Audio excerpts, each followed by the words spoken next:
खबर है कि पीटीआई ने पेशावर हाई कोर्ट से रिलीफ की उम्मीद लगा ली है। अदालत में गुफ्तगू करते हुए पीटीआई खैबर पख्तूनख्वा के सदर जुनैद अकबर ने कहा है कि उम्मीद है कि आइंदा 24 घंटों में हमारे वजीर आला हलफ उठा लेंगे। असद कैसर बोले कि इलेक्शन आइन और कानून के मुताबिक हुआ, हमें एक दूसरे को सियासी स्पेस देनी चाहिए।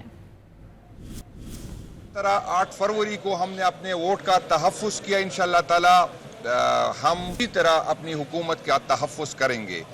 इंशाअल्लाह आज हमें थोड़ी उम्मीद जागी है हाई कोर्ट से, और उम्मीद है कि इंशाअल्लाह ताला आइंदा 24 घंटों में हमारा नया चीफ मिनिस्टर साहब जो है वो हलफ उठाएंगे।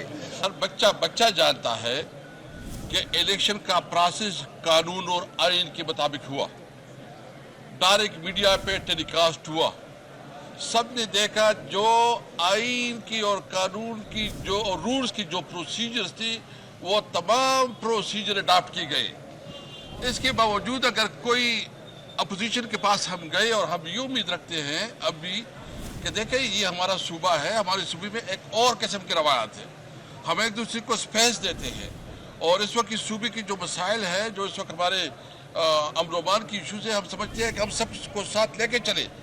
पीटीआई रहनुमा का क्या कहना था अपने नाज़रीन को हमने सुनवाया है। अपने नाज़रीन को बता रहे हैं कि पीटीआई ने पेशावर हाई कोर्ट से रिलीफ की उम्मीदें लगा ली हैं। अदालत में गुफ्तगू करते हुए पीटीआई खैबर पख्तूनख्वा के सदर जुनैद अकबर का ये कहना था कि उम्मीद है कि आइंदा 24 घंटों में हमारे हक में फैसला आएगा, हमारे वज़ीर आला हलफ उठा लेंगे। जबकि असद कैसर बोले कि इलेक्शन आइन और कानून के मुताबिक हुआ है, हमें एक दूसरे को सियासी स्पेस देनी चाहिए।